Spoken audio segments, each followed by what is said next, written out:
অনেকে জিজ্ঞেস করেন ভাই কুয়েতে আসতে চাচ্ছিলাম, তো কুয়েতের বর্তমান অবস্থা কি, ইনকাম কেমন বা কি।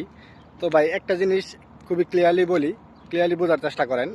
একটা বিষয় হচ্ছে যে দেশে দেখবেন বা আপনার বাড়িতে বা আপনার মহল্লায় বা একই বাপের দুইটা ছেলে দেখবেন কেউ মাসে লাখ লাখ টাকা ইনকাম করে অনেক কিছু করে ফেলতেছে দেশে, এবং কেউ দেখবেন যে তার সংসার খুবই টেনে টেনে চলছে, তার ইনকাম খুবই ভালো না, একবারে ইনকাম করতে পারতেছে না। ঠিক এরকমই দেশের বাহিরে এরকম, প্রত্যেকটা দেশে এরকম। বিশেষ করে কুয়েতে আমি যেহেতু আছি, কুয়েতের কথা বলি, এখানে হচ্ছে কেউ মাসে অনেক টাকা ইনকাম করে, মাসে 4-5 লাখ টাকা ইনকাম করে।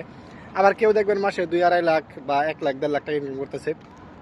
আবার কেউ মাসে 50-60 হাজার টাকা ইনকাম করতেছে, যাদের মোটামুটি টাইনে টেনে চলতেছে ঠিক দেশের মতোই। তো এই জন্য একজ্যাক্টলি বলা যাইতেছে না যে আসলে এই দেশের কুয়েতের ইনকামটা কেমন। তো আপনার উপর ডিপেন্ড করবে আপনার কি ধরনের কাজ পারেন বা কোন ধরনের কাজ আপনি পারেন। এটা যদি আপনি কমেন্ট বক্সে বলেন যে ভাই আমি এই কাজ জানি, এই কাজের কেমন ভ্যালু বা এই কাজ করলে আমি কত টাকা ইনকাম করতে পারবো, তাহলে আমি আপনাকে মোটামুটি একটা ধারণা দিতে পারবো।